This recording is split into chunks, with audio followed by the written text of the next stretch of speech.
thinking I should have never been an agent in the first place. Really? I should have went straight into investing from 19 years old. I'll do 50 listings. Why would you do? Why would you do? See, No risk. you're thinking small. Come on, man. Why are you scared? Officially retired. I told you I was tired of that. I'm gone. Not Everybody operation. wants to step away too soon. That's what I found in myself too. Everybody's talking about leverage. Everybody's talking about scales. Everybody's talking about. But not to be lazy. I want to be able to grow it versus them do the operations. You know, it's a process. You have to get there. It's not easy. 88% of realtors fail. I wonder why. Of course. They suck. You know, when you see someone make $50,000 in like 3 months, it opens up your horizons. We're like, oh, that's possible. This guy's doing it. He's right next to me. I'm telling you, bro. Trying to figure out how. Come to the investing. Come to the dark side, my friend. Do I look stressed to you? Look. I'm relaxed. He knows I'm not. I don't even know what stress means, because we're just chilling. It's been a year, man, since the last time we did a podcast. Excited to do it again. So a lot has changed too, you know. So you're now retired officially. Officially retired. I told you I was tired of that. I'm gone. Real estate. No longer. Never. Do not have no pending deals. No pending deals. No buyer or seller. No buyer or seller. I tell them to kick rocks, but I say it more respectfully than that. Yeah. Like not you're really interested. and you're not even double thinking. You're not even changing your mind. Nowhere. Best decision ever. Really. 100%. Now I'm thinking I should have never been an agent in the first place. Really. I should have went straight into investing from 19 years old.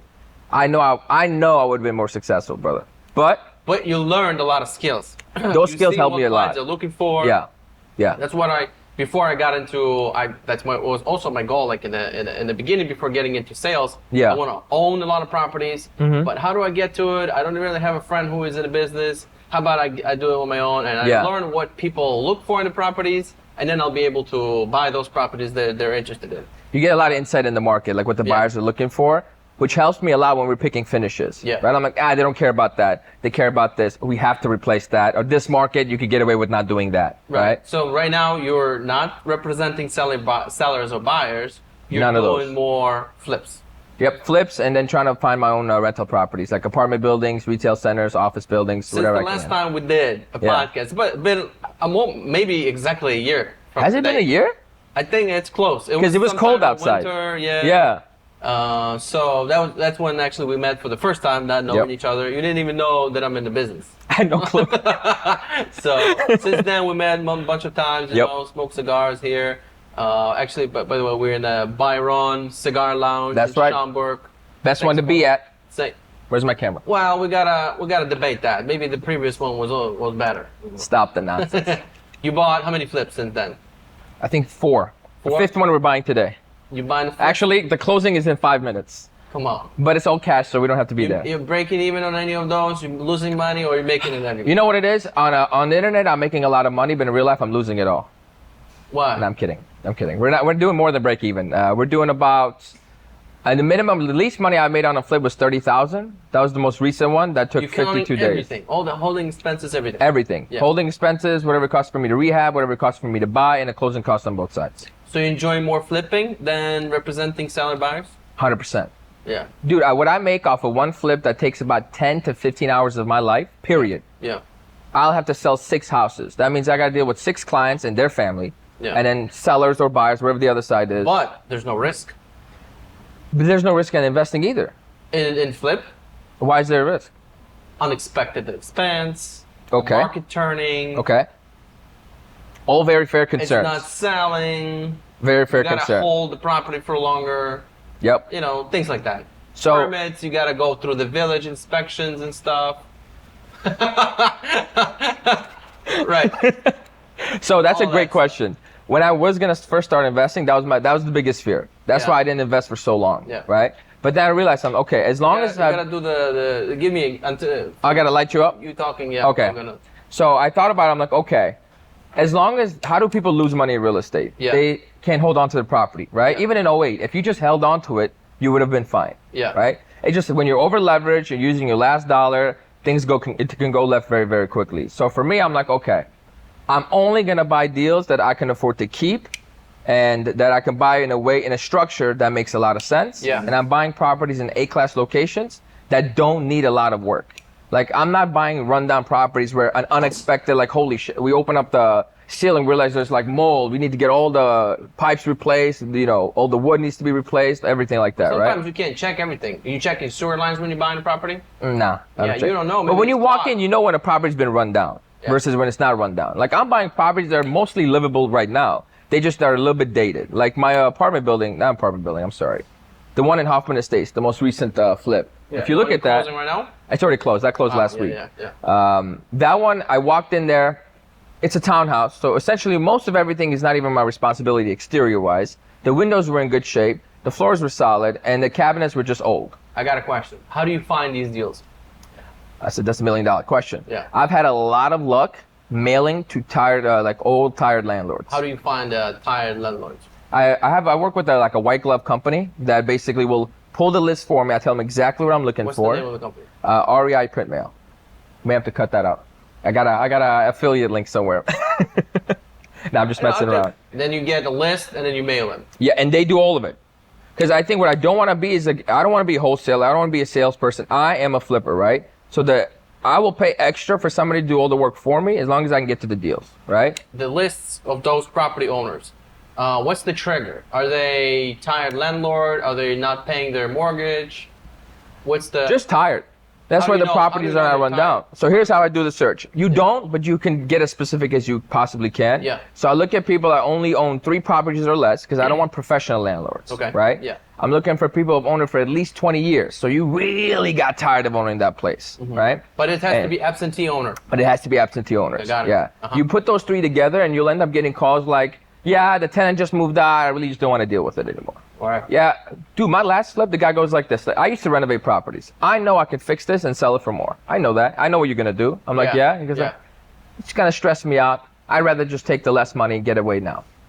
Okay. Yeah. No problem. Sure. So it makes the negotiating for me so much easier because I come in, it's not distressed in any capacity. They just want to get rid of it and it's just outdated. So for them, they can make 80 grand by selling it to me, right? Whatever let's say after they pay off your mortgage. Or they could dump an extra $40,000 that they probably don't have because they're not professional landlords to get what, an $100,000 to $130,000 profit. Sometimes people are surprised. Sometimes people have money, but they're just making money somewhere else. They're like, this is going to take too much of my time. To them, it's a risk they're not used to. Exactly. Yeah, I'm like, I'll lose here, but I'll make money somewhere else.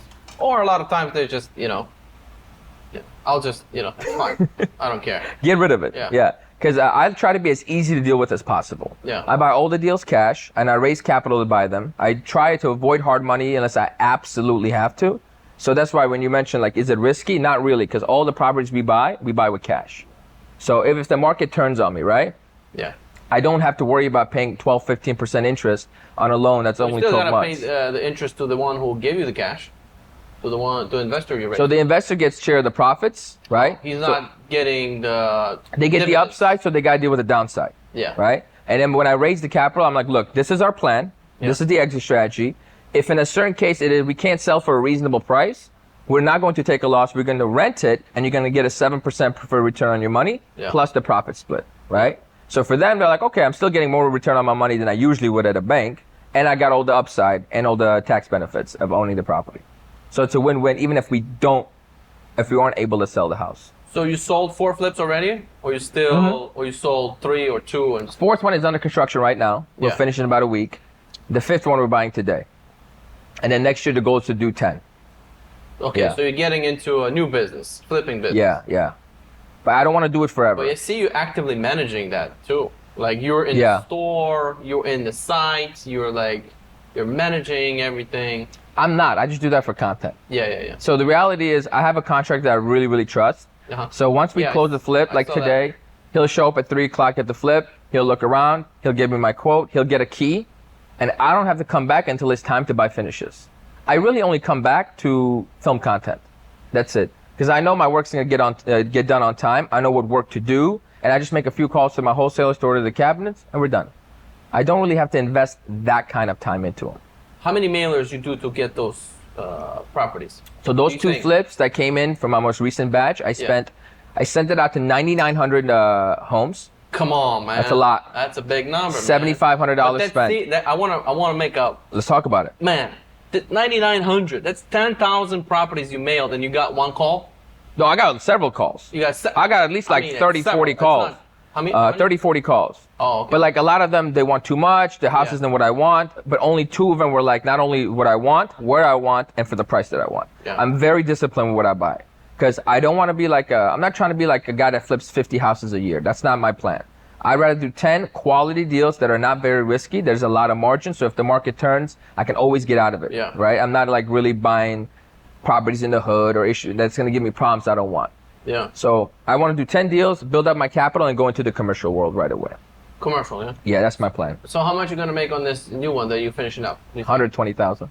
120K? Yeah, I almost got 80 to 120. That's really the good. margin on that. That's really good. Yeah, so I'm super And excited. I think the spring market is going to be really good. How about that the timing, rates dude? coming down. Woo! Yeah, that's a good bet. That's a good And bet. 2 houses just sold for like, so we're closing today, so I can give you the real figures. We're buying for $295 from a wholesaler, and we're gonna put about 50 to 60K into it. That's a conservative number. Where? Arlington Heights. Nice. It's a split level, about 2,200 square feet. Mm-hmm. It is in great condition. It's just old. Yeah. So all I have to do is, and I just found out today there's hardwood floors under the carpets. I just saved so much on flooring, you have no idea. I saw that on the video, no?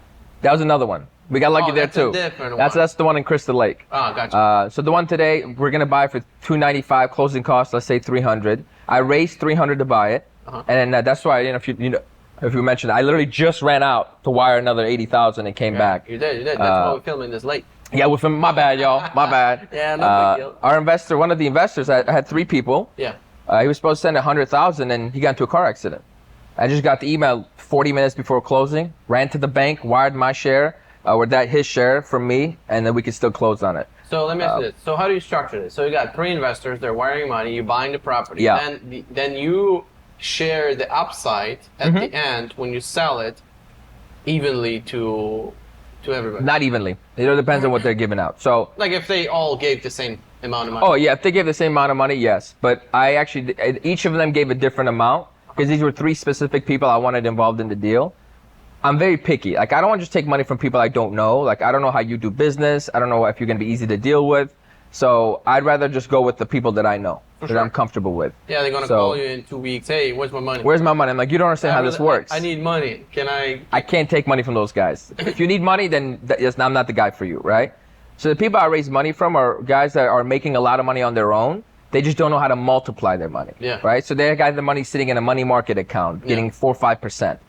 I'm giving you 10% on the low end, potentially 20 if it performs like we want it to, right? And what I do is I structure it in a way where, like this specific flip is designed that the investors will get 50% of profits or the first $30,000. Wait, 50% of profits goes to investors. Yep. You keep the 50. I keep the 50, yeah. So if you're gonna make 120, 60 goes to investors. Yep. 20 each. Yep. Roughly. So they're happy because they each, let's say one is putting in 150, will make 25. Nothing. Really, you're not doing anything. You're like presenting the package. You're like showing what you're gonna be doing, or like, hey, you know what you're doing, do it. A lot of them trust me, but out of just respect, I still show them. Like I send them the comps. Are your past clients that did some deals with you, or like you just past clients and friends? Somebody? No, past clients and friends. Right. The past clients are the easiest because I've already made them money as their agent. Yeah. And they've been asking to be invested in my deals like nonstop. Yeah. It's just there's hard to find deals, right? Yeah. So I've always only raised from my sphere of influence. Yeah. Yeah. So like your mailers is the best source for flips right now. Right now, yeah. And I think it's working because I'm mailing to an older demographic.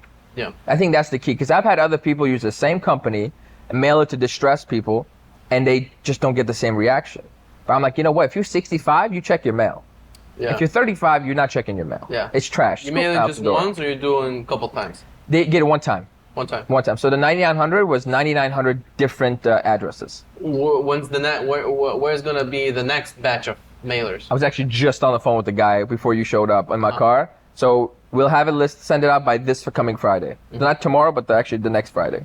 So we have a new batch out, another 9,000, 10,000. Different. A little bit of a different criteria.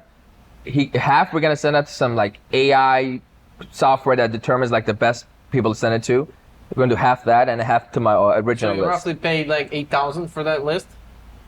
The whole thing, like it was 7,500 for 3 months of mailers with the list and the mailing, and they do everything. Yeah. And I just get the phone calls, right? And this is where like my years of being an agent is very helpful because I've been cold calling for so long. Yeah. So when they call me, I kind of know how to handle that call. Yeah, of course. So my closing ratio is a little bit better. See, then you say, I shouldn't have been an agent. Yeah. That comes handy. I need to break that down. Yeah. It does come in handy. Like it's not, I don't regret it. Yeah. But if I was to go back and say, okay, I'm 19 years old, what would have been the best decision for me? Would have been to go find somebody like myself that's a little bit further ahead, shadow them, work for them for free, like learn the game from them.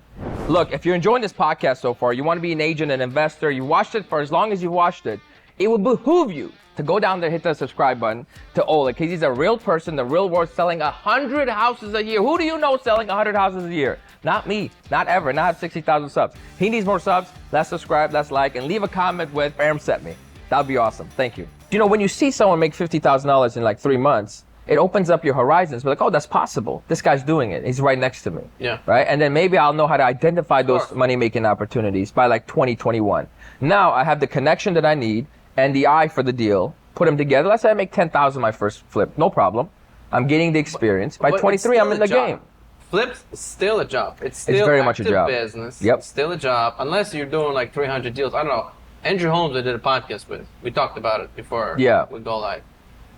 He said that I should have never done flips. As a real estate agent, I had a treadmill I ran on. Yeah. As a flipper, quote unquote, I had a treadmill that I was running on harder. Mm-hmm. And people around me were like, oh my God, you're killing it, man. I'm like, I'm not killing anything. I'm killing myself. Mm-hmm. Probably one of the biggest lessons I learned was that most of the flips I should have been saying no to, and I was saying yes to, because I thought the money was in the volume. Mm-hmm. It's all about quality, not quantity most of the times. Mm-hmm. If somebody said today, man, I want to make $250,000 or $500,000, sell real estate, 100%. Wow. No, do not do flips. I have a feeling. So I think people look for rental properties too soon. Unless you are making a ton of money with your earned income, your active income, buying rental properties in the beginning is just not going to help. You're going to take forever to scale, right? Yeah. So my goal is, like I mentioned, I don't want to flip forever because I know this is not a long-term strategy, right? I want to flip zero every time. Every single time. But you make good spreads. You make good spreads. Like I can make $500,000 next year flipping. Too. Yeah, but I mean, you're gonna, if you do enough, you lose one and then you'll make it back on the other ones, just like any other business, right? You're gonna have a downturn. But for me, it's I'm using this to build up capital. And then that capital I will use to invest in more like long-term assets, like my apartment buildings that I have, right? Those are great. Those continue to pay me, right? And I'm going to sell those in about 2 years or so. And I want to get into retail. So these are going to be paying me while I'm fixing them up. It's more of a 2-year project. Dude, it's just, the margins are insane.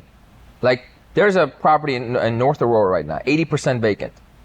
Oh, I'll tell you another property. I'll tell you a property in Arlington Heights that's 100% vacant. I drive by for the haircut. I got a haircut today. I drive by every day. It's like a rundown little plaza. It's white, but you need so much capital to do that. Like liquid cash, right? A lot of money, yeah. So, but if someone was to buy that. And also, with commercial, you can sit vacant for a long time. And that's fine. Because as soon as it's filled up, the value shoots up. So, what I could make with residential. What's up? Same with residential. Yeah, but it takes forever. What? Let me give you an example. You buy a retail center for, let's say, $2 million, that's like vacant. You fill it up, let's say it takes you about a year or two to fill it up, right? So now the value is going to go from like $2 million to like 3.5 or 4, assuming you got a really good deal on it, right? Cost you $500,000 to like, for the holding cost, tenant improvements, all that. You can make $1 million profit on a single retail center split. Why not apartments? Same math. Same thing, but right now the market is like, bro, I can't find anything that cash flows on apartments. Too expensive. And anyone that has one, they could sell on the market. So maybe you can just suffer for a year, break even, and the next year it's gonna work. Because you're gonna raise rent. Yeah, I'm very uncomfortable buying. You know, you mentioned like the risk thing. I'm very uncomfortable buying something that doesn't have like good margin on it. Yeah. Like my buildings are giving away right now about 15-18% return. I like that. A lot of times retails for a good price, they're gonna be half empty. That's fine. We fill them up. That's why I need the liquidity, right? I need to have a lot of cash on hand, so that way I can afford to do the tenant improvements, keep it vacant as long as I need to get the right tenants in there. That's the key. You can't just bring like random people in there, the businesses that don't really mesh well, no credited tenants, and then expect the value to shoot up, right? So that would be my goal. And I can make $1 million flipping a retail center. That's what I've learned. Versus like I'd have to flip like says, if you want to make $1 million, you buy something for 2, you sell it for 3. Duh! why didn't I think of that? And then the guys are making now funny reels out of it, like, oh, duh, yeah, like it's so easy. Buy it for 2, sell it for 3. But let's break that down. You know why he did that? That's all marketing, right? Yeah. So I mean, it's arbitrage. I mean, that's he's not how wrong. Really big money is made. That's how they're made. That's how like big money in real estate is made. That's it. Yeah, you buy something, you improve it, and then you know immediately value goes up a couple million. Not even that. It's about can you get a good enough deal, right? Yeah. So I'll tell you, this is an exact real life scenario. Yeah. What's up? You have to grow into it. You have to 100% grow into it. Yeah. So right now I know a guy in Michigan. I'll keep his name out of it because he's a private guy, and they just bought a giant warehouse space. Yeah. For 1.9 million. They bought it from a guy who wholesaled it to him, and he got under contract for 1.2 million. Yeah. And all that happened is the guy who sold it for 1.2 million didn't know what he had, and the guy buying it for 1.2 just knew a guy that needed that service. More, yeah. Boom. So now he just made 600,000. Is it 600,000? Yeah. Or 800,000, whatever. Sure. Like that, right? That you can't make margins on that on a house. I don't care how expensive the house is. You're just not gonna get there. Well, you come into a conclusion that you can make some good money doing deals here, there, again, and again. But to make it sustainable and make it as a machine that keeps spitting out income, you need to get into something else. Right? Yeah. Like something buy and holds, or what's your next step after flipping? What are you gonna do? Like, okay, how many flips you want to do? Okay, next year you're gonna do 10 flips, right? Yeah. So 1 a month. 1 a month, yeah. 1 a month.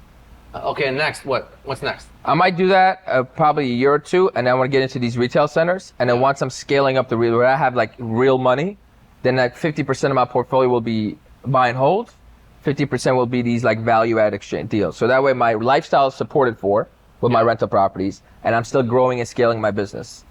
That's the goal right now, but it's ever changing. When we spoke last time, I was going to be a syndicator, bro. Then I'm like, wait a minute, there's no money to be made here.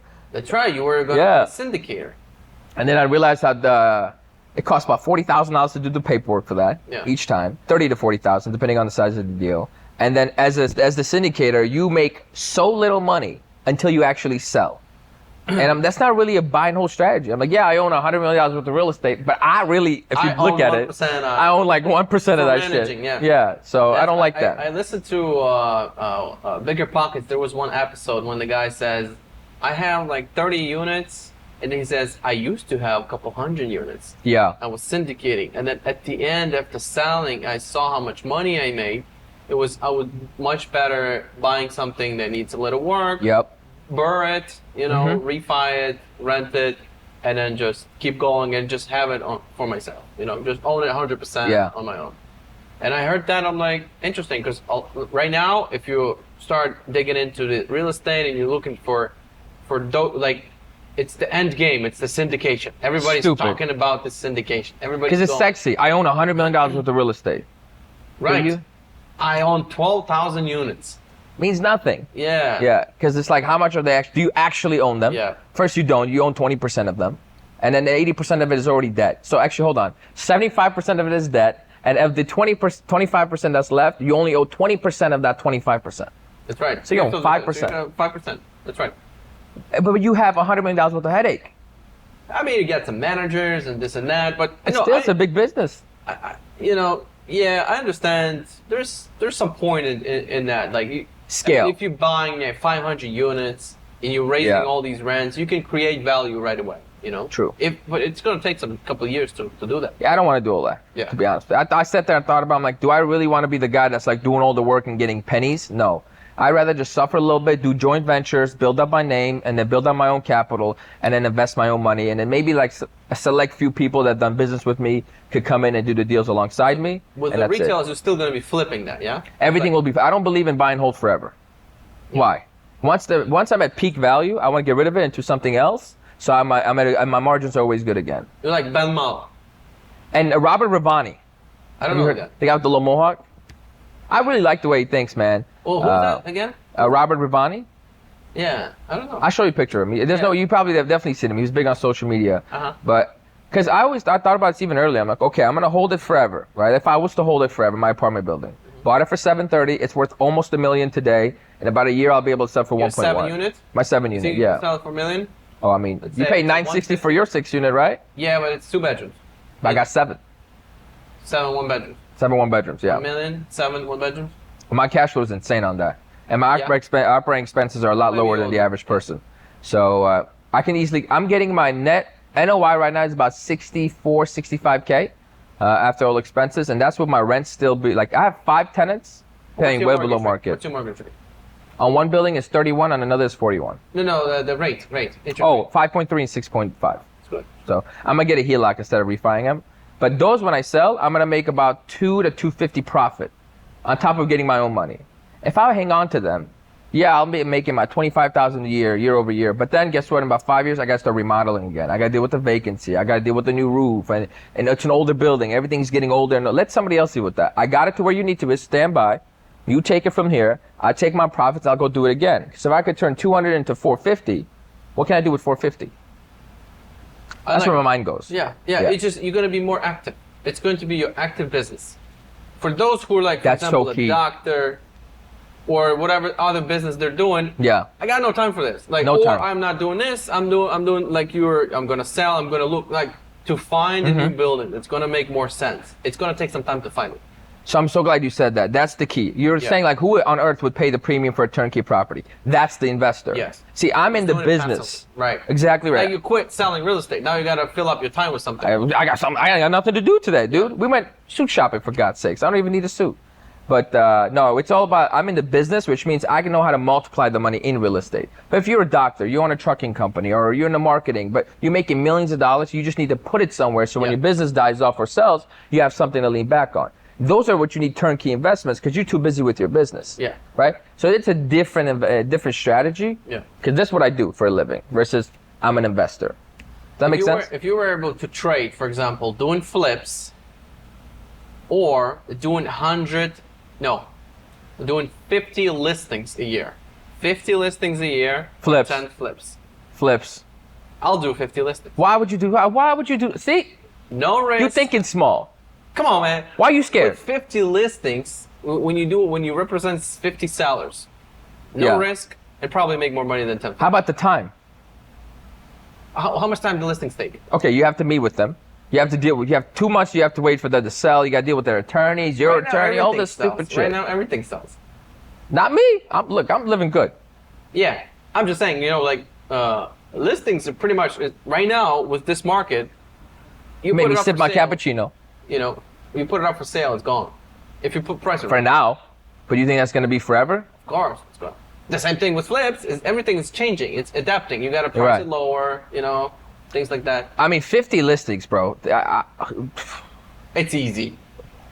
You need some systems. You need some processes. You need an admin. Just like bro, flips too. You got for 10 flips. I don't need nobody for 10 flips. Do it on my own, easy. That's why I'm only doing 10. 50 listings. Also, you can do it with assistant.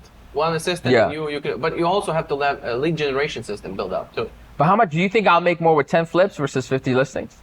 So if you do a listing, your probably average commission would be around $8,000, and you. Let's get the calculator out. 400,000. Okay, so you're doing. You said $8,000 is what's the average price around here? Well, it's 400, but let's do 350. Okay, let's do 350 because not most agents. Let's say you get the 2.5% commission, and this is gross number. So we're not doing the split that brokerages take. We love brokerages, right? Times 50, so looking at 437. Yeah. Right. My 10 flips. Let's say I do a flip on average of 50K profit. That's $500,000. I did a lot less work for more money. But more risk. But it's not risky. I own the asset. Yeah, but if there's anything that's going to happen to it, any changes that you have. Those same changes cause your listings to fall out and not sell. Yeah, but I really don't risk much if the listing. Your time. My time. But look, like I mentioned earlier, the way I'm buying these deals is if I can't sell them, if the market turns, I only buy great rental properties. So I owe them below market. So I'm buying it below market. Even if it drops 20%, I still got margin. Either way. And it's a rental property. Either way, you can whatever works better for you. Either way, I think you're wrong. You still think that 10 flips are better? Way better. You see? Way better. I mean, because at any moment you could turn those 10 flips into 10 rentals. Doing 50 listings, you're a hustler, bro. You're working for somebody else. You're renting the property, and you're just getting that a little drip. And you got the appreciation, you got the tax benefits, you got everything on that end. I love rentals. Like I love rentals big time. You know, because on flips you got to pay also tax. Have you done flips yet? I got two. Two? Okay. One accidental, one kind of. I did one wholesale and two flips, but those were like they kind of landed on me. I wasn't looking for them. See, that's different. If you're more purposeful, like I'm very specific with what I buy, so I literally feel no risk. Like, tell me how I'm going to lose on this deal in Arlington Heights. The market goes to shit, drops by 20%. I'm buying it at 300. ARV's 500. Where do I lose? I agree. If there's a nice opportunity that's in front of you and you're not taking advantage and you seeing the numbers and everything, you're just being lazy or irresponsible. You know, you can, if you know how to make money and it's opportunity in front of you, you should take it. Unless it's taking the time from you. Like, I'm going to sidetrack a little bit. That's okay. 3 or 4 years ago, maybe a little more, I met with a guy. He's in real estate. Right now he's a managing broker, but he was in sales. And he said, I should never have done flips because they took too much time away from me. And right now I am where I am because of them. I made money and some I lost. But if I hadn't done them, I would have been much further today with my sales. If you hadn't done those flips, or he's saying that if he hadn't done those flips? If he hadn't done the flips, he would have been much further with his sales game right now. I agree. Being an agent. This is why I had to quit being an agent. You can't do two things, man. If you start doing flips, you got to go all in on that. All in. Yeah. And I realized that right away because let's say I need to look for flips 24/7. That is the thing that takes the most time in my day, right? Yeah. Finding flips, doing the networking. It's the key. It's the key. Yeah. Versus, and if I had to okay, at 10 a.m. I have a showing for Jerry. Well, that just shoots off my whole day. I can't go see this property because I got a showing, this and that. Because client, you got to be representing him the right way. Are you getting any clients reach out to you anymore, or all the time? All the time? I say I can't help you. I'm sorry. You refer? I refer them to my team member Eddie, and then oftentimes though when they reach out to me, they want me. Yeah. Because of the background and because my clients are investors. Yeah. Right. I'm like, look, I can't. It's not that I don't want to. It's I simply don't have the time, nor the passion to give you the same service. I got no time. You were shopping for Stute this morning. No, it's not about that. Okay. It's like, for me, I'm like, oh God, I have to go and run this. I have to prepare this contract for somebody. I'm like, and I'm like, I just know I'm not gonna do it to the level that they're used to me doing it, and I don't want my name. Like that boxer that stays in the ring too long and is just knocked out by some bum. I don't want to be that. I don't want people like, oh, he's a bad agent because he's getting lazy or doesn't answer his phone or anything like that. So I stay away from it, and it forces me to do my flips more.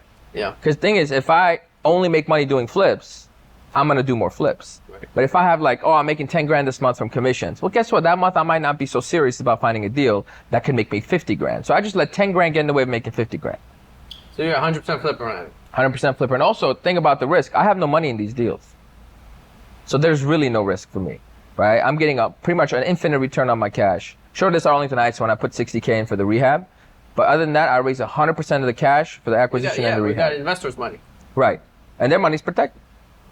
You bought any more buildings or no? I know you were gonna buy. I've been trying all year, man. Yeah. They've been giving me one hurdle after another hurdle. I tried to buy that 11 unit. I don't know if I told you about it. The 11 unit, I know, and then you backed out. I didn't back out. We couldn't get financing. Yeah, because it wouldn't meet the DSCR ratio. Yeah, there was 0.8, and the banks didn't want to budge, and they wanted me to have $1 million liquid in the bank account. Excuse me. Yeah. What do you think I am, right? And so that messed me up, and I'm like, okay, I just pivoted a little bit because that was the syndication model, right? So okay, you know what I need to do? I need to do joint ventures with other guarantors, so that way my liquidity is not as big of a deal, right? Because you need I'm raising all the capital, I'm liquid, but I'm not 400,000 liquid, right? But look, with 5 people, easily done. So I found a 6 unit that the DSR ratio off the bat was about with my calculation was 1.19. And then with the bank's calculation, it's 1.12. But it was still good enough off the rip. It was making a little bit of money, right? Was that the Oak Forest? That was the Oak Forest one. Was it or no? Nope. That was just bad luck, bro. Everything was done on our end. Fully qualified, loan is approved, boom, boom. And then the processor, dude, kept asking for the same documents over and over again. Yeah. We sent them proof of funds in early October. And we're closing in 3 days. We don't have enough funds. How? I'm doing the math in my head. I'm like, we have an extra 200,000 somewhere. We never seen that. I sent them, have you seen these bank statements? And I look at them, oh, we sent it on this day. Yeah. How have you not seen this? So I was pissed. And the seller just wouldn't give us an extension, so therefore we had to back out the deal. That cost me $7,000 right there. Hurt my soul. because we had to pay for the appraisal, we had to pay for the attorney to draft all the documents. But you got your earnest money back. Yeah, but like it was put 25K in earnest, we got that back. But the $7,000 in like lending fees and attorney fees and inspections out the door. We didn't do inspections. Still charge you? Can you believe that? What the hell? Never gonna work with this guy again till the day I die. Lender, man. Never gonna work with him. Yeah. But I didn't even get a call. This would piss me off. Yeah. People make mistakes. It's not your fault the processor was that bad. Even though I told you 3 times now, your processor's doing us dirty right now. Yeah. At least call me afterwards. I'll give you a contact. Please let me know. Yeah. I'll be open to it. I'm still looking at apartments. If it makes sense, I'll do it. Because that's so easy. Yeah. But I just haven't found one that made sense. But my buildings, I'm raising rents every year. It's going good. Yeah. Yeah. I think I like this game so much, with buildings. I think the last time we spoke, I didn't have the building that I bought. Yeah. I bought of course, because I bought it like 4 or 5 months ago. There's some challenges here and there with them. Of course. I know now why sellers sold it. They never told me why. Why? There were 3 tenants that were giving them hard time. 3. Get them out of there. And also 2 are out. 2 are out. And one is actually we're in good terms. So, but I see what was the issue. The one left right when we closing.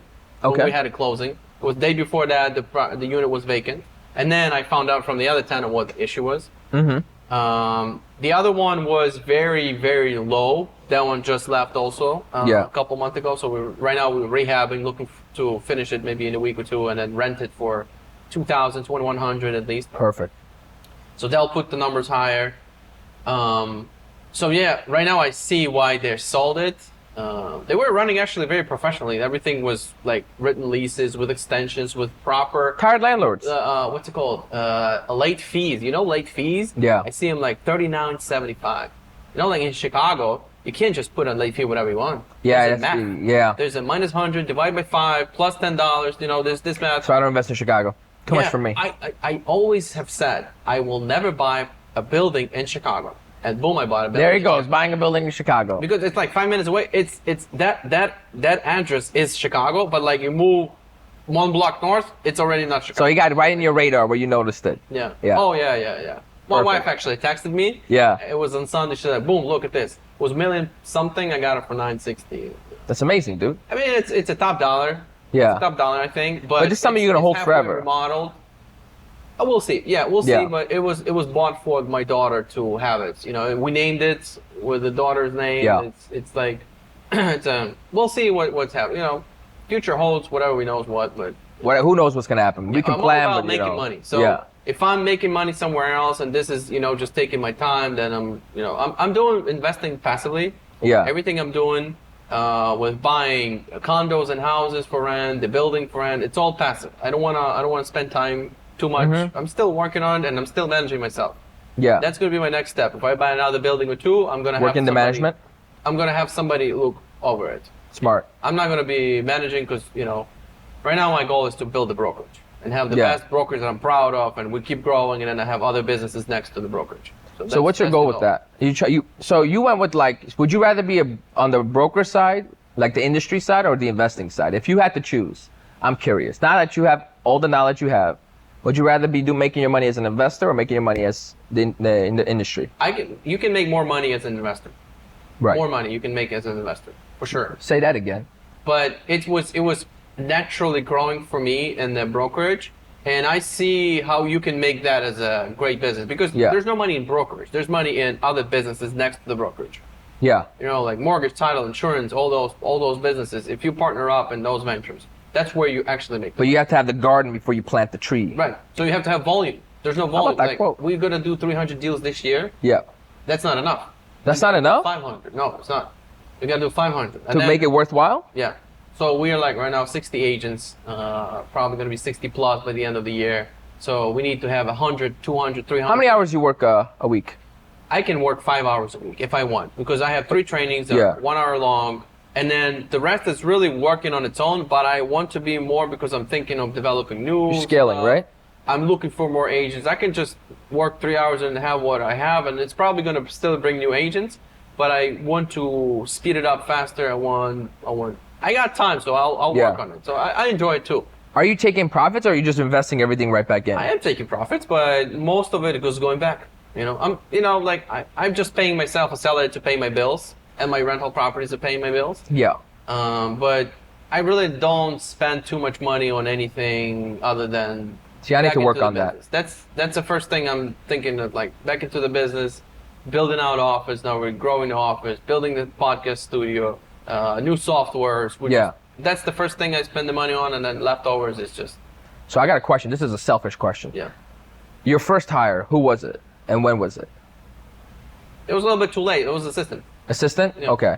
Did you do part-time or full-time right away? She started full-time with a very low salary. And then she grew into, a little bit more and more and more. We keep raising and raising. And you said you hired her too late?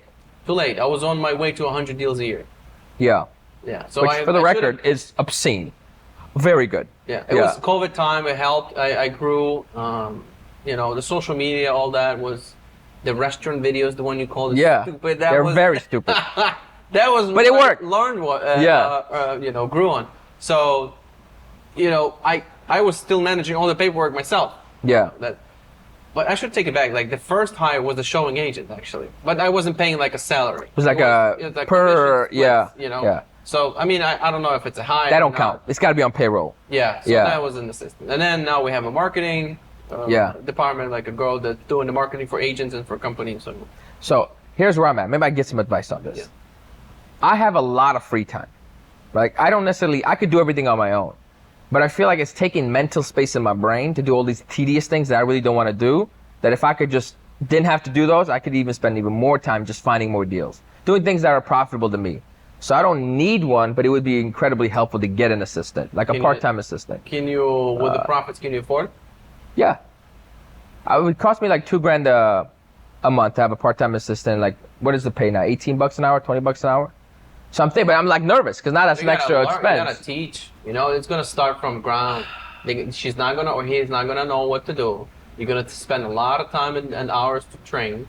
That's the thing. It's going to be nervous. It's going to not work. You're gonna have to step back into it. Yeah. But eventually, what the key in hire is this: it's the person that wants to get better, and a loyal, ethical person that will outpace and outlast any best assistant that's out there. Yeah, no, you can find the best, but she doesn't want to do it her way. She's not listening or stuff like that. No, they got. Or she's being mad to clients or people, because she's tired of it, but she knows what she's doing, Yeah. Ooh. You gotta find somebody who is not there yet, but coachable, loyal, ethical, and wants to grow. And maybe you have to create a room too, because maybe she's gonna leave, or maybe she's gonna stay. Like it depends who you find, but yeah, I want somebody that could grow inside the company. Yeah. Right? Start part-time, make like 25, 30 a year, and then full-time, probably 50. And then you'll have your own assistant, so you'll make 80, 100, and then as we do more business. Is there any agent who is also on the level that's like doing, like, for example, 30 deals, who is also thinking about it? I don't want to share. You don't want to share? Absolutely not. Because I want you in my business. Do part-time, and then what's the other part-time? What she's going to do? That's the thing. I don't know if I have enough work for her to do, but it's these tedious tasks that... The fact that it doesn't take up space in my, like right now, it bothers me to have to go and update my spreadsheets on my apartment buildings, which doesn't take a rocket scientist to do. You got Fiverr for that. I don't want to. Nah, I like to I'm old school. I like to go into my office. There's my assistant. Okay, I need you to do this. No. Because the Fiverrs, you're from Philippines, no offense. Like half time you different time zone. I don't want to do it. Here's the thing. There's a point. I've heard that on one podcast. There's a point when you feel like when you're growing, you're doing everything. That's me. And it's natural. It's how it's gonna be. It has to be like that. Because you can't afford right now a full-time somebody who's gonna train. You're still gonna spend time training and showing how to do the spreadsheet and everything. So I mean, it still has to be you. It sucks, but you gotta build so much leads up front, and so much business coming in that you really don't have time to do it. And then you can, like, I can afford. It's fine. Now it's fine. I can do it. Yeah. So I guess it's just you just have to sit in that.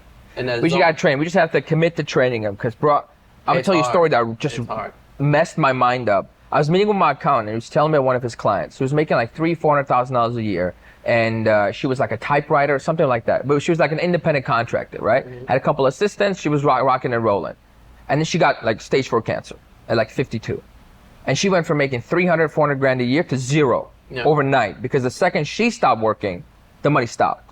Right. And that scared the hell out of me, because the moment I stop working, the money stops. There's no systems in place. There's no like okay, if I was to go on vacation and not work, I make zero money. That's why I like rentals.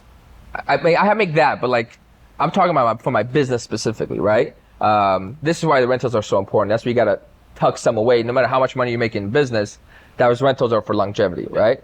But even in my business, like I want to be able to step away and focus on growth and not operation. Wants to step away too soon. That's what I found in myself too. Everybody's talking about leverage. Everybody's talking about scales. Everybody's talking about. But not to be lazy. I want to be able to grow it versus them do the operations. You know, it's a process. You have to get there. It's not easy. You know, it's like by the time you can step away, do you know how many layers you have to build? It's like it takes so much time. I think I'm like 5 employees away from that. Oh, probably, yeah. But you know, how much can you pay those 5 employees? Maybe like $500,000 you have to pay every year. Yeah. For those people to be in leadership positions, so you don't make decisions even. Maybe you make like a big decision and then it trickles down to employees. Yeah. But those people want like either equity or like good salary. So you like $500,000 just on salaries to be able to step away. Yeah. My opinion. So. I'm not greedy. If I'm making $1 million, I'll give half away. Yeah. But so at the end, you're making $500,000. You know, that's like if you were doing 10 flips. But I have more time. But like the thing is, like me with 20 agents last year, and me with 60 agents this year, my bottom line is the same. How so? Is that because you were investing? Because expenses are growing. Oh. So why have 60 agents? Because I have to go through that mud.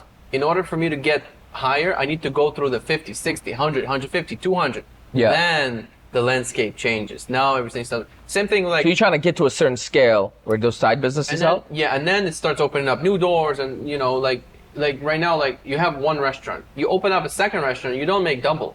You make probably the same or maybe less, because now you have new business that you need to start. You're operating costs. Spending a lot of time, spending a lot of people that you need to hire and spend, salaries. Then you open up a third restaurant. Maybe you're doing it in the wrong location. Now all the profit's gone. Yeah. So it's like you don't open up the second, third locations for more money. You open up to get to the certain level where you can start stepping away. So isn't that riskier than investing? Think about it. You have a brokerage. If your agents, which agents suck, don't make any money, you don't make any money, but you're investing all this capital into your business. Well, if we keep recruiting agents, they keep selling more. I mean, if you have 100 agents, I'm sure you'll do that's the most predictable way to sell more money is just to hire more agents. Yeah. But they all suck, and you have to invest all this time training them? They don't all suck. I got amazing. 88% of realtors fail. I wonder why. Of course. They suck. But they also need good training. They need good mentors. They need good good environment. And I think I am doing not the best job, not the great job, but I'm intentionally growing the atmosphere in the office, and I see it works. Now yours is different because you're a top producing agent, so it just translates to training a lot. Like they'll listen to you, right? Yeah. So if my managing broker comes to try to tell me how to run my business, I'm like, ma'am, how many have you sold before we start talking, right? 5? Okay. I'm not interested anymore, right? That's a big mistake too, yeah. Big I mistake. agree. Like I wouldn't listen to nobody who hasn't done and who hasn't walked the path, who hasn't been like somebody I can look up to. Like I'm only listening to those who I can look up to. Right. So if you're telling me like what I need to do, I'm like, bro, I know better. I know your results are not any nothing to be proud of. So don't teach me here. But yeah, I agree with that. So I'm with you. I remember, bro, I know a guy. Shout out to Omar. He's on social media. Man, he definitely has like the right path to follow if you want to be successful. Mm-hmm. And as I talk to like more people, like what you offer at your brokerage. Like my dumbass, when I was 21, I just want to do everything on my own, right? I'm like, nah, I'll figure this out on my own. And he instead joined like someone like you, doing a lot of business, owned his own brokerage. He like hustled for like 6 months for free. And then when he got his license, he gave away like 50% of his profit, but he did so much volume that he still made so much more money. Yeah. And with that volume comes a track record and experience. Teams make sense. And teams make sense in the beginning, man. Yeah, in the beginning, big time. You get leads. Yeah. You get something to work on. You get thrown a bone at you. You get a little bone here and there. You get something to do. Yeah, of course you'll share, but then at the end you're looking at your tax returns. You can be making 100%, but then you sold one house, or you're making 50%, but you sold 10, which is made way more money. But teams usually see, what's the word? There's agents leaving more often teams that brokerages because most agents want to be independent. Right.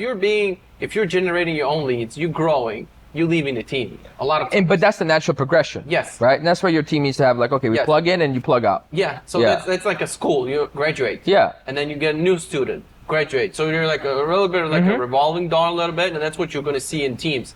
50 agents hired, 40 left. 70 hired, 60 left. You see it all across the board, all the time. So you just have to be a recruiting and training place where you make good spreads. So that's a different model. Team model is more profitable than the brokerage model. But it's also very expensive too because you have to pay. Some teams pay like $100,000 a month for lead generation. Yeah. And you have to have people that are it's a lot of overhead. Overseeing the CRMs. Yeah. People that are calling. There's lots of positions to just manage the leads that you pay for. You pay for leads. You have somebody qualify the leads. You have agents that are working on leads. Somebody watching like a CRM. I'm retired. Leads, you know. Thank God. I didn't want to do that. Yeah. So then that was not for me. I wanted to do traditional brokerage because I wanted to scale it big.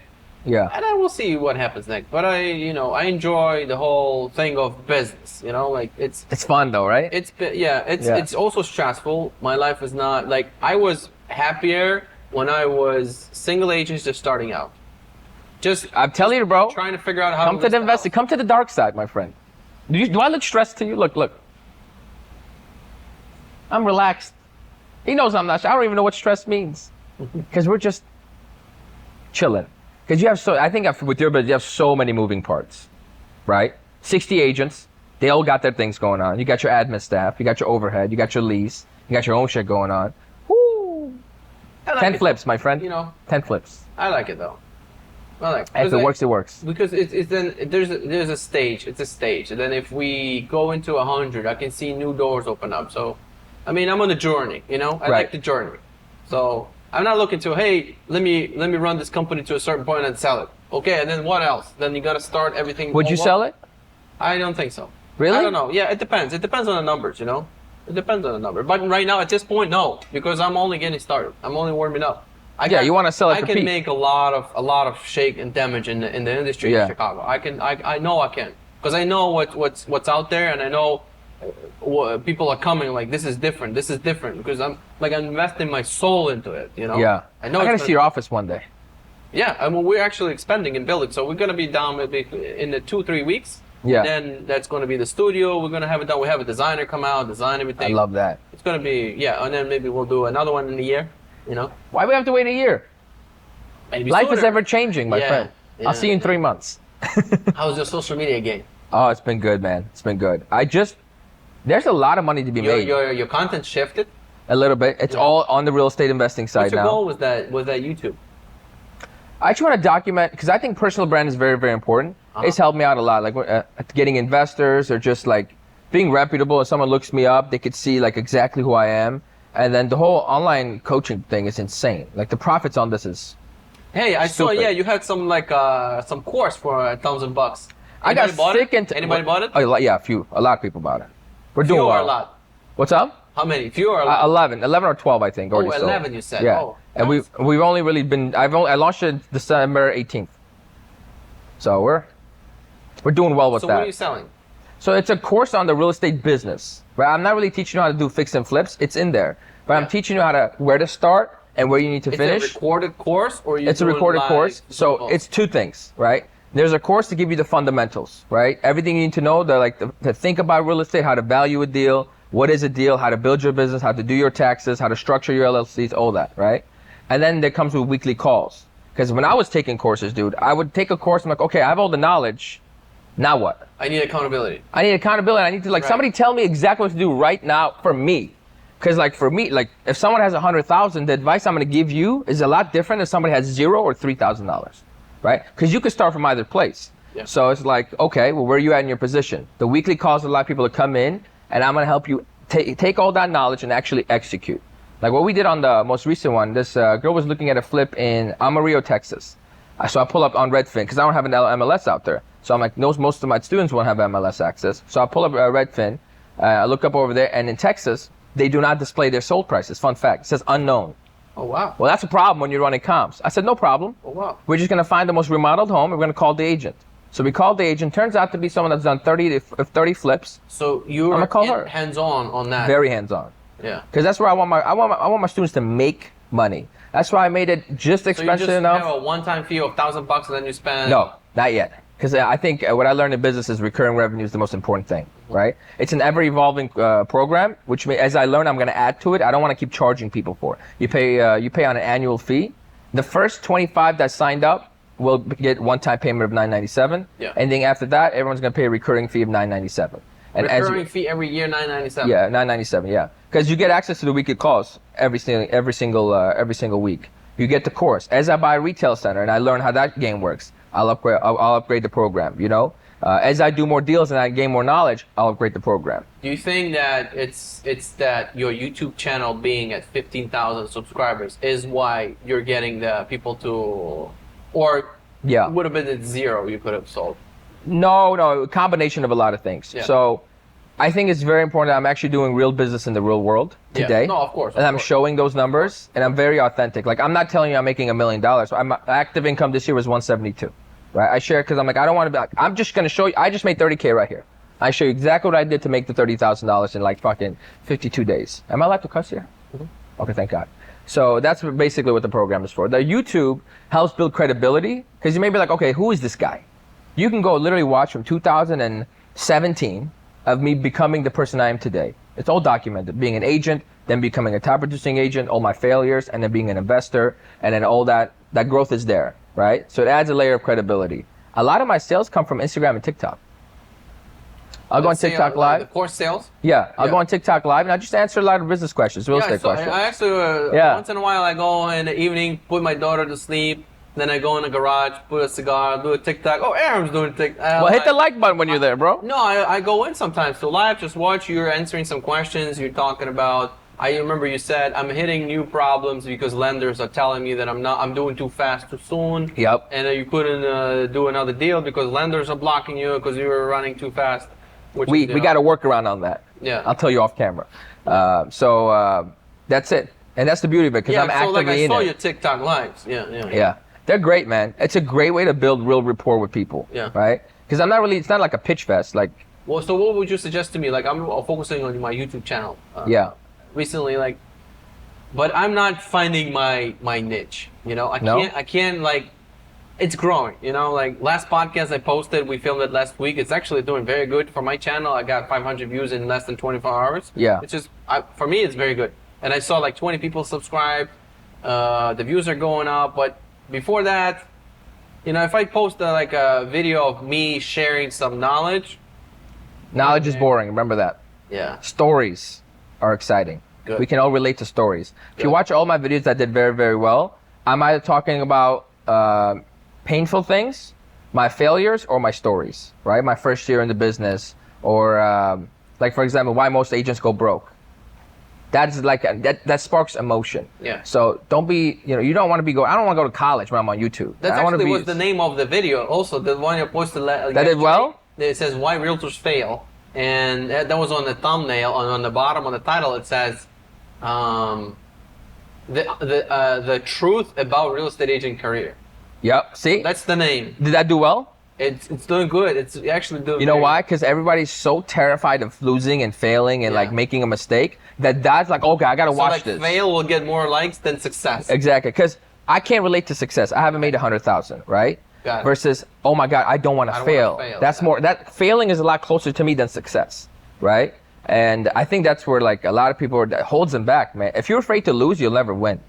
That's the truth, right? So those videos will like just the human nature is you want to like avoid dying versus living, right? We want to avoid dying, but we don't want to live. You don't think about that. So my ideal audience right now, because I'm building the channel first, in order for me to get more to build the brokerage. That's the number one goal, because that's where I make. And you got to have agents for sure. So like that's the YouTube channel's purpose to. But then again, the YouTube channel is like a notion. I'm reaching, for example, local and not local. Right. I'm not getting anything from those that are not local, because they're not going to join my brokerage because the brokerage is local. That's fine. But even the locals, when they look you up and they see that you have a following, it's like, okay, this guy he's serious. Yeah. You know, he's not some random guy in a cubicle somewhere. And I know the people coming and joining, they watch the YouTube channel. I watch your YouTube channel. I am one of those subscribers, my friend. Not the 20, because I subscribe way sooner. Come on. I am one of them, of course. Yeah. I stay subbed. I watch all the interviews, actually. Yeah? They're very interesting to me. What I've learned is like with podcasts, I'll have a guest, and if the guest is reserved and haven't been on podcasts before, that podcast's not done good. Yeah. Like I'm doing all the talking. I can't really relax with you. You're like answering the question with yes. I mean, I need more. Is life good? Yeah.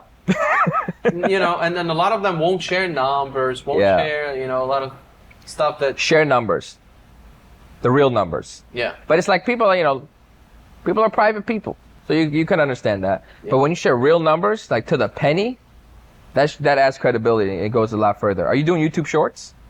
You need to upload on YouTube Shorts. Podcast, yeah.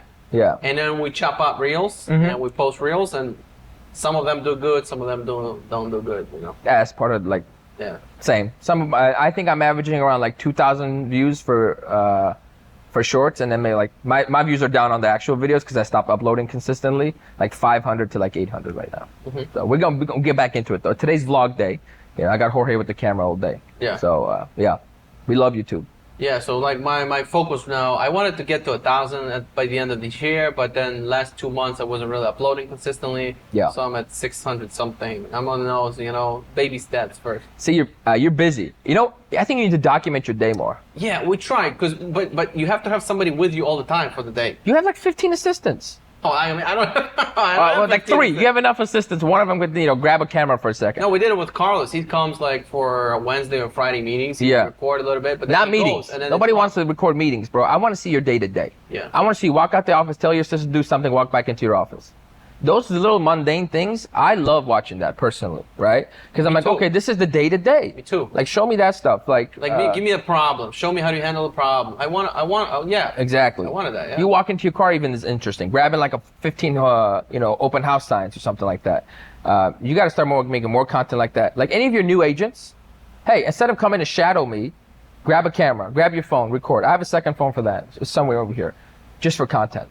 Oh yeah? I record on my phone like that. And then those videos do phenomenal. Because I have the edited ones, this is great. You want to have some quality, but when I grab my phone and just talk in front of the camera, goes just as well. So, in the words of Gary V. What's the Patreon? You doing the Patreon subscription or something? I was, but I canceled it. Because now I'm doing the weekly calls with the program. I thought it would be very unfair for people for $25 a month to get access to the calls versus people who are paying $9.97, right? Yeah, right. So you kind of upgraded your... We upgraded a little bit. And to be honest, I'm doing a course, bro, because it's like, I see so many people making... What should I do? What you got advice for me on that? You want, like, starting a course? I mean, you know, like something, maybe I can, you know, I don't know, maybe my channel is small, but maybe there's people that kind of want some access. But I have some links. Hey, book it through Calendly, consultation with me, but nobody has booked it yet. I love those. My YouTube channel description box. I say first work on building first, and then once you have some, and then you can start charging. So too early. Too early, yeah. I mean, whatever platform you're... What's up? Sit down, kid. You're too early. I mean, you're not early in business. You're super successful, but like if nobody knows you, like you need so much volume to get like... me, I get like... I was getting on average anywhere from like 2 to like 6 coaching calls a month, right? At my peak. And that's like, I charge $200 now for a call, so it was good money, but I needed to do so much volume before that actually started happening. Before it was like 3 a year, you know? This online course teaching thing is real. It's a lot of money. I watched Ryan Pineda, you know Ryan Pineda? Yeah. He's got like millions of courses. He's got millions, but there's no overhead. 300,000 subscribers. Yeah, he's making bank. He's making bank. See, I don't need to make a lot of money with the courses, but while I have the following, why wouldn't I? Because I have a knowledge, like you have a certain skill set, right? That right now you're giving away for free to your agents. I think I have a lot of in my head, but I can't sit down and place it. I have a little course that I did, how to go from 0 to 100 properties, selling 100 properties a year. I have that, and I have it in a Word. I kind of have it all breaking down, but now I have to sit down and create like videos. And then at the end, I'm like, but I think the channel's too small, nobody's gonna buy it yet. Yeah. Nobody's interested in that, you know, to pay me. You know, say that you build it, it will come. Yeah. You can always run the ads on it, but I just something about the organic. It's just I love it. Of course. I haven't run any ads at all. But I would just say take your time with it, build up your brokerage, start documenting what you're doing, and then once you build up a nice following, get into the coaching programs. Because I used to think it was like shiesty, like scams, all this and that, which is true. I buy courses. I buy courses all the time. I bought a course from John Chaplag. He's like a coach for team leaders and brokerage owners. He teaches how to recruit. I bought it. He's actually expensive. He charges like $3,000 for the course. Dang. But I was like, yeah, too much. And then boom, like Black Friday or something last year, $297, no problem. Boom. I bought it. Huge course, lots of interviews, lots of different ideas and tactics, and I implemented a lot of it. This thing made me money, a lot of money, you know. Like I bought the course, and I bought another course also. Like you went to Mini Cosman. I loved it. Yeah. You paid $5,000 or how much? 10K. Yeah. You didn't really go there for knowledge, but you went for. I met people there that opened my eyes to new different ways to do business. Yeah. There is a value. There's people that are looking for it. Give me something to buy. Like I want something more than just watch a video. Give me access to. You know, that's what it is. Okay, to be honest with you, that's a good point. On my program, there's really like, what it is it's all the information you need just packaged in one place. Yeah. I'm sure throughout my lives, throughout my videos, everything that's on that course, I've already talked about for free. But it's not about the knowledge per se. It's about the access. Now that you bought the program, you get the weekly calls. Well, now you get access to someone that's actually investing in real estate every single day. So when you have a deal that you're unsure about, you're a little scared, or hell, you need the money to do the deal. Now you have someone like, how do I network?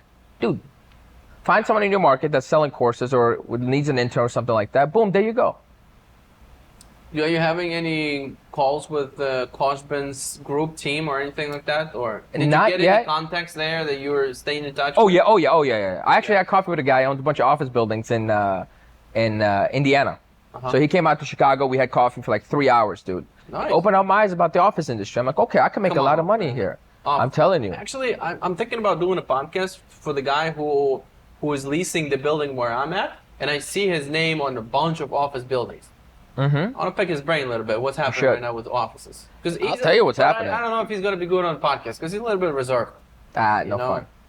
The thing about podcasts, bro, if it's a guest-based podcast, it's tough. It's guest-based podcasts, yeah. That's why I'm seeing good podcasts are growing because they have famous people in there. Like an iced coffee hour.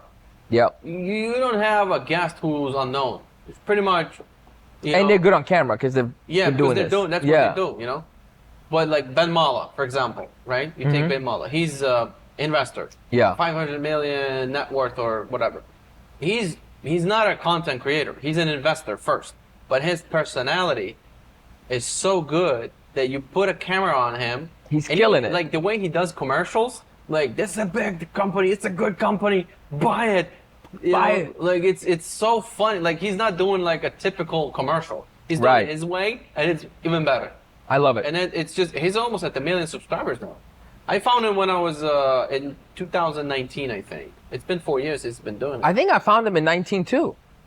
I found it was at like 100,000 really subs. Like, when the COVID happens, the whole commercial went to, you know what. But he was filming still 1 episode a week, losing $1 million a month. He was sharing that and was still filming and showing how he's growing, and now he's getting back. But now he's sharing that his biggest mistake was that he didn't lock the rates. Now the rates he got greedy, him. Now he's paying more. Like, good. I'm taking that lesson. Same. That's why I didn't want to refinance. I got my rates in, and like, why would I refinance? I'm gonna do a home equity line of credit, or not home equity, just an equity line of credit, so I have access to capital without ruining my current mortgage. Also, fun tip: if you're gonna own commercial real estate, every year you still have to qualify for that loan. So a lot of people will get a mortgage, like for an apartment building, right? Yeah. And then the next year they'll just jack up their taxes. They have no income. Well, guess what the bank's gonna do? They'll be like, "Excuse me, sir, you just lost $120,000 this year. We're gonna need that loan back. Okay, that's your liability something new. now." That's something new. I need to I didn't know until my bank actually reached out to me and said, "Sir, you have a bank that's too needy." I think you need to change the bank. You think so? Well, this is a different bank. It was in my contract. Like, they didn't bother me for it. But yeah, it's in the contract. I know it's in the paperwork, but they really don't go back to it because I have a loan from a portfolio lender who's commercial bank. But have you owned it for over a year? Yeah, I have it 3 years, and they said that in the paperwork that they need to review all the financial numbers, and I did. Is this a commercial property? Mm-hmm. What do you own? Commercial loan. No, it's a single family house, but it's a commercial loan. Commercial's different. I think it's gonna be a little bit different. It's a DCR loan. It's the commercial. Doesn't matter. It doesn't matter. I think it's when it comes to property, they do things differently. On the closing, I'm like, what's this? They said, yeah, every year we need to review. Yeah. But they never did. I think as long as the asset's performing, they'll be okay. Yeah, they get their payments. I'm like, but it's just something I didn't know because they kept asking. When you go to refi, that's when they're looking at the appraisal, then they're looking at their risks. Well, like values dropped, rates went up. So now you officially retired. Yes, sir. No longer selling, representing sellers, buyers. Yes, sir. How was the transition for you to go into investor full time? How was it? Dude, tough. Mentally? Mentally, no, because I was already used to like financial was very tough. I came down to my last like $3,000 before my flip sold. I was like, thank God, because it was down bad. Because you go from like my lifestyle didn't change. I know that feeling. You know the feeling, right? So when I remember that feeling, it sucks, man. Yeah. But also you're in it, you're like, I will get through it. You never thought about, maybe let's go back to selling? No. Because once I make a decision, I'm out. That's good. Because for me, you know what I learned, bro? I spent 7 years building my real estate business. Yeah. The moment I decided not to do it, it stopped paying me. But my apartment buildings were still paying me. Yeah. I'm like, okay, I really like this investing strategy. And I had a flip under contract when I decided to quit, right? I'm like, okay, so this is going to pay me in July. I should make about like, the profit was going to be $60K. I ended up actually doing 2 closings that month. So I ended up making like $74,000 in July of 2023. Went from like $3,000 left in my checking account. I'm up to 74 now. I'm like, we're back, baby, right? But when I quit in April, because I'd still made good money in that, I was averaging about 10, 11K a month up until like April, right? And then when I quit, it just went to zero so fast. But my lifestyle was still spending 12, 14. You see the problem there? Yeah, I burned through all my savings. I had no income coming in. And I was like, I thought this was going to be a lot easier than I expected. Because I thought I was going to be buying deals like syndication deals. So I should have been making like 30K here, 40K here, commission that, and it didn't go my way. So I was like, skirt. The bank said no more loans. I said, well, this is not good. And that's where the pivot to doing flips had to come from. Right. Because remember in my last interview, I said, I really hate flipping because you're making 40K doing all this work versus my apartment building will make me $250,000 and pay me on my way to that $250,000. But in that moment, I'm like, okay, look, I need to build capital. Like I need to make active income because without active income, I'm going to go broke. No one's going to invest with somebody that's got $3,000 in the checking account. Nobody. I want to ask the question before you go any deeper in that. Why did you decide to retire like cold turkey? There's like a 3-layered answer. Why wouldn't you just keep it? Yeah. Because it was getting in the way of me being a more successful real estate investor. Because I knew for as long as I was being an agent, I don't have the same mental capacity to be fully in as an investor. Yeah. Because I'm the type that I get comfortable quick. Yeah. Right? So if I'm making, like I say, I made $12,000 as an agent, I'm just not gonna hustle as hard to go see that house that's 45 minutes away that could potentially make me $40,000. I'm like, nah, it's cold outside, it's raining, I got dinner plans, right? So for me, once I lose the passion for something and I know there's no long-term goal, I feel like I'm wasting my time. And I know there was no long-term goal because I did not want to be an agent. My goal was never to be an agent. It was just to like learn and grow as an agent, like, learn the industry and then transition to an investor.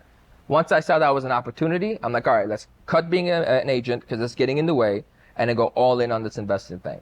And like the first like 4 months really sucked. And then once I had that $74,000 a month, I was like, we're back, baby. Got the boat membership, paid everything off I needed to pay off, and then spent a lot of money on mailers to get my other 2 flips.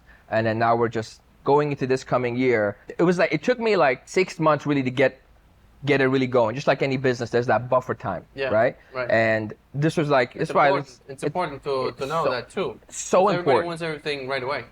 And it was because I failed for 5 years as a real estate agent that I knew I'm like, this thing takes time. Yeah. I've been here before. I'm comfortable being broke. And I've been broke longer than I've had money. So it's not like anything new to me. So I was like, I stayed in it.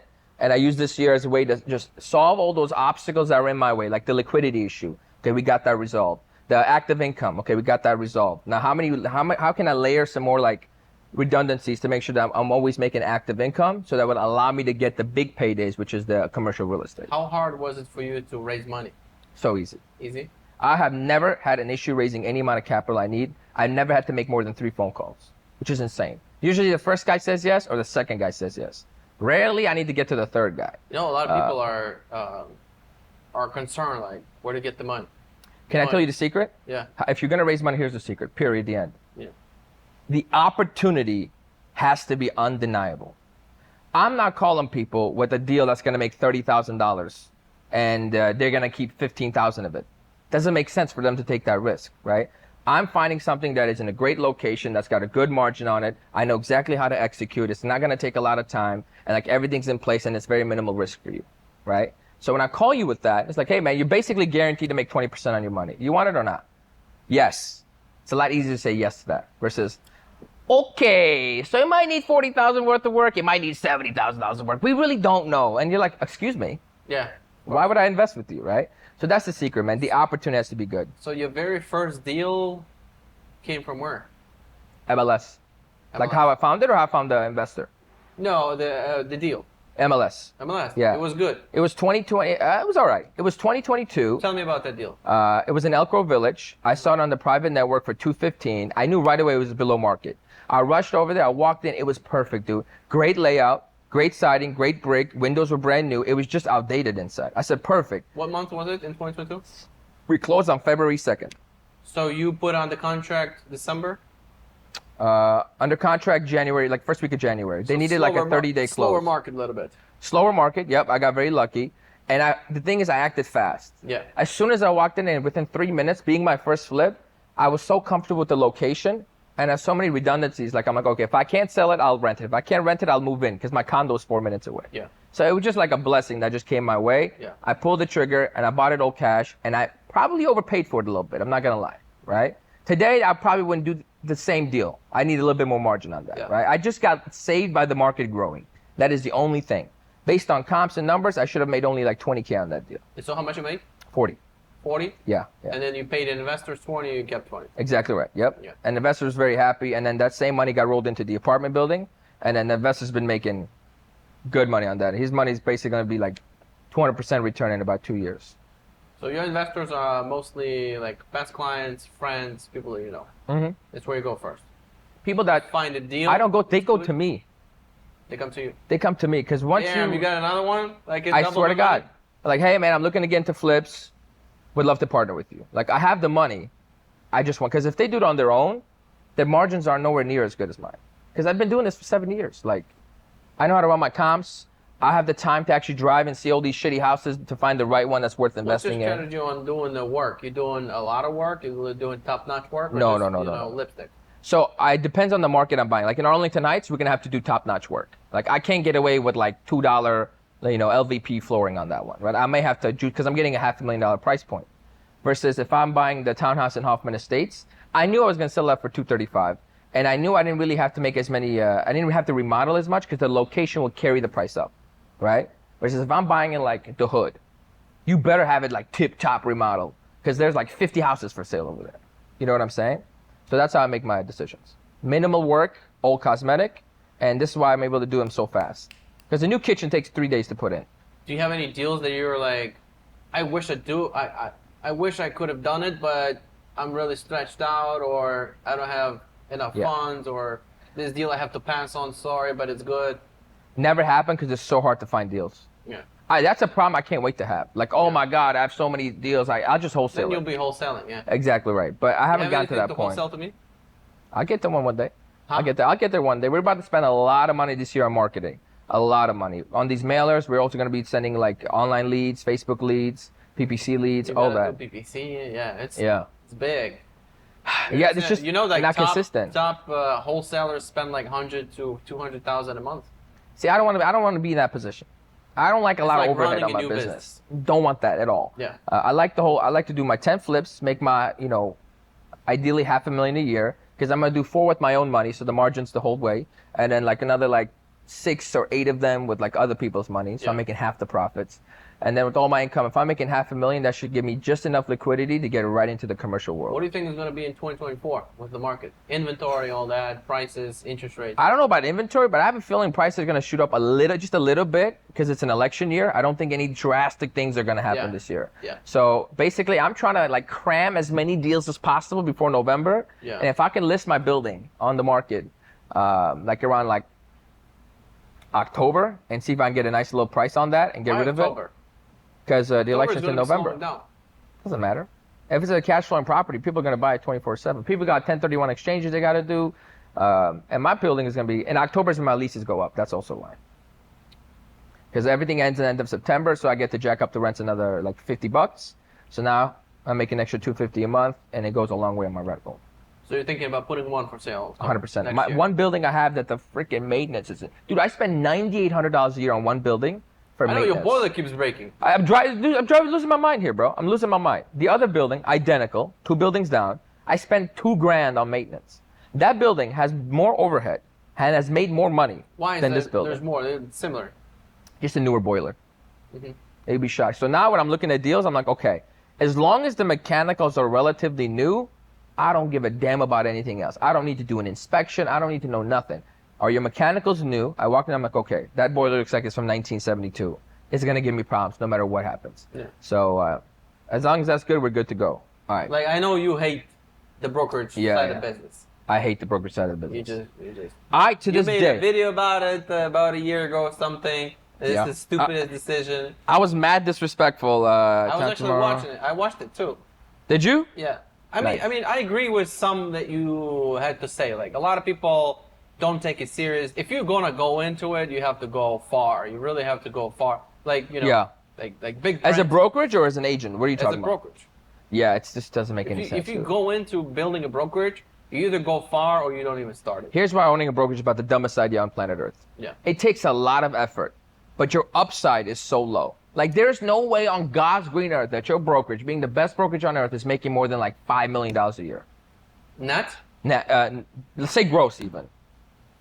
How much real estate you got to sell for your brokerage to make, like, from your 10, 20, 30% of whatever you're getting on your splits to bring in $5 million of gross revenue? You make a lot of money on agents that are just new or not But selling. they're not selling enough. How are you making a lot of money on them? A lot of them. But if they're not selling... Look at the companies that, like, for example, at properties. Yeah. 3,000 agents. Okay. Selling, I know, $4 billion worth of real estate a year. So what does that mean? What's their, okay, if they're selling $4 billion, what's their gross revenues on that? Probably 20, 30 million. But they have so much overhead. They're like 50,000 offices. They're probably now. netting 8. They build a massive business like that. That's got a lot of moving parts to net 8. All that headache to net 8. Net 8 every year. It's great. It's a lot of money. Net that with buildings. Dude. No way. You make $2 million on a flip. What are you talking about? There's people who make $10 million selling commercial real estate. Yes. Okay. On one flip. I agree. Yeah, you gotta. No employees. It's gonna take you some time to get into it. It's gonna take you some time to get to $4 billion in sales. Of course. So why the fuck would you want to invest all that time in a business that it's just not as scalable, and if like less people are able to scale to that level versus a business that is so much more easily a bigger business. Point of sale. So when you have transactions, range of 1,000 to 2,000 transactions a year, it's possible to get there. It's nothing. It's not a rocket science. You don't have to be too smart to get to that level. So if you're selling 1,000 to 2,000 transactions a year, all of those clients that are doing transactions, they need mortgage, they need insurance, they need title, they need painting, they need windows, they need HVAC, they need. But all that effort. Stuff. What if you put all that effort into a different business model with more upside? Is the effort worth the outcome? Because it's a lot of work, dude. It's a lot of work. 2,000 transactions, Lord have mercy. Whew. Couldn't be me. I like it. See, that's why you stress. You don't do that. You don't do Look how many grays I got. Look how many grays I got. You see a gray? Don't look at my beard. You see any grays? That's just bad genetics over You don't do those transactions. What do you mean? Like, it's not you who's going to do them. Yeah, but you have to scale your business to a point where you're doing it. Right. And in the cross, we have to deal with all these stupid-ass real estate agents. It's going to bother you. Like, for example, any business, for example, plumbing business, HVAC business, you know, you could say the same thing about that. You could. So I'm just saying this. Is your goal to get to like 100 million? Is your goal to make $1 million a year? Like, what's your goal? Because you can't make 100 million with the brokerage, I don't, unless you are going to be literally like Keller Williams.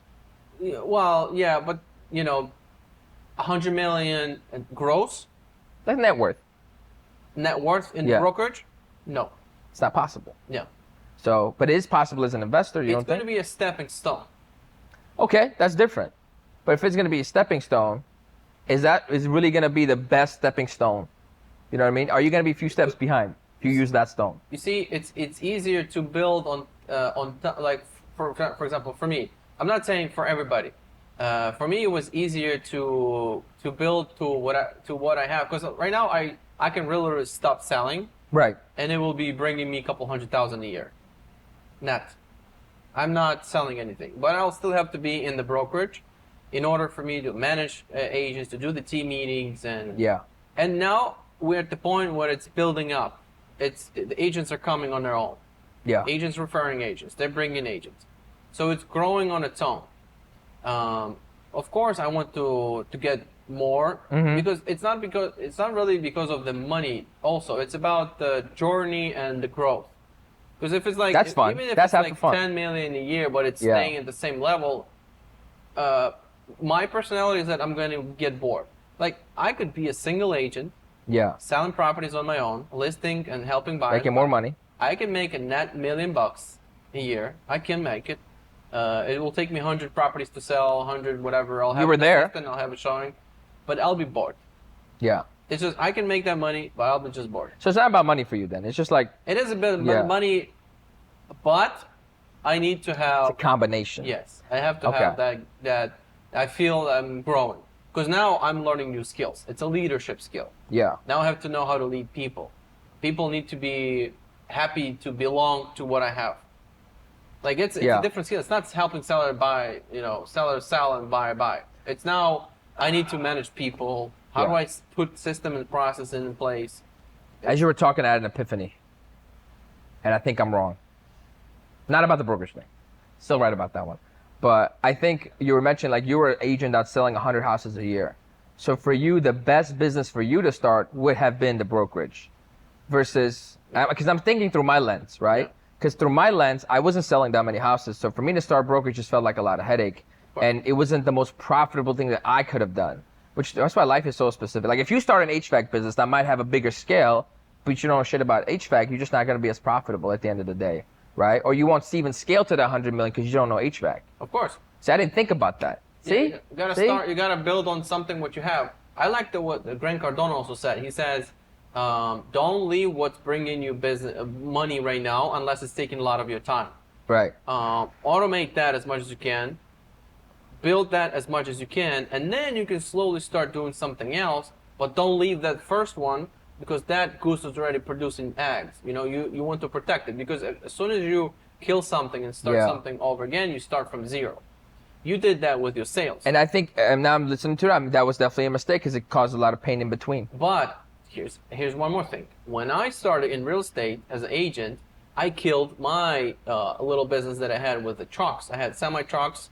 I was doing transportation. I killed that completely, 100%. I went into real estate because I know if I would go into real estate part-time and I'm doing trucks, I would probably stop doing real estate because that's not producing any income in the first 6 months. Right. So I had to go full-time because then I would be able to put all my time into it. And I'm starting from zero now. Right. But now since I... But you didn't have a multi-million-dollar business that you're giving up, right? So I was making some money, but I didn't want to do it anymore. Right. I was tired of it. Same thing happened to me then. As an agent, you were switching to investment. You gotta listen to yourself. Yeah. All the advice in the world is great, but you gotta talk. Like I'm listening to some podcasts and people say, "Hey, you gotta scale it up. You gotta do like I'm spending with my kids 20 minutes a day. That's enough for my kids." I'm like, you crazy? 20 minutes? Like there's coaches right there. They're like their followers are like 1 million followers. They're saying that 20 minutes a day with a kid, that's enough. And that's too much even. I'm like, what asshole said that? 20 minutes with your kids is insane. Listen. I don't know her name, what's her name, but she's married to a famous sales coach. Of course. And that's just, but people would listen to it. There's a bad advice out there. Nah, There's bad advices out there. I mean, listen, my kid doesn't leave my side. My kid comes to work with me. I spend as much time with my kids as I possibly. That's the reason I'm working my ass off right now, to have like recurring revenue so I don't have to work as hard when my kids arrive. Yeah. I'm like, why on earth are you having kids and not spending time with them? So how do you work around the not spoiling your kids? Because I assume you grew up with less, so like how do you handle that? Because you want to give them the world. I don't know. Yes, of course. I want to give my daughter the world. I bought her a building. Yeah. I will give her everything she wants. There's no financial struggles there. But I think that's the mistake because I'm learning now from more experienced parents that as soon as you provide everything to them, they don't want to do anything on their own. That like we just had that conversation yesterday with somebody who's at our company and she has 21-year-old and 20-year-old. She says, I gave her everything and now she's just, she won't communicate with me. It's hard. She's just spoiled. And I think you have to learn those lessons them a little in bit, life. hey, go to the world and try to figure it out. I'm here as a backup. Yeah. That's kind of have to but it's hard too. Like it's like I don't want to see you struggle. Yeah. But that struggle is what made you. Like when I went through in 2009, I came to America. I started from nothing. I really don't want my kids to go that route, but it actually made me a little bit better. Like whatever the lowest level of work is, and I'm gonna start them there. You know, like if we're doing construction, if you're a boy, at 15 you're over there doing flooring, right? Because like you gotta work hard. Yeah. Know the value of a dollar, get right? Your hands dirty a little even bit. though I got no calluses on my hands at all, but you know I went through my own shit. You know, that's damn. I remember my first sale ever. I was about a smooth 11 or 10 years old. You know those little things at Walmart, you put a quarter in, you get like a necklace? Yeah. So I didn't even sell the necklace. I'm a G like that, okay? I sold like the emblem. This kid needed a necklace. I said, I got an emblem for you. I sell it to you for $10. So I turned 25 cents into $10, right? I sell it to him. I'm like, yo, I got $10. Like, I'm 11 years old. I'm rich as hell right now. And then like 2 days later, his mom walks in the bus. I'm like, oh shit, why is his mom here? And then she comes up and like, who sold my son this emblem? I'm like, hell. And I'm like, it was me. She's like, we need to give the money back. I'm like, what money? There's no refunds. So she called the school. The school called my parents. My dad sits me down. He goes like, and I could tell he's proud, but he's like, I got to give the money back. He's like, look, man, you don't have to sell emblems. You know, like we don't need money like that. I'm like, yeah, but it's my sale. He goes like, you got to give the money back. I was like, fuck.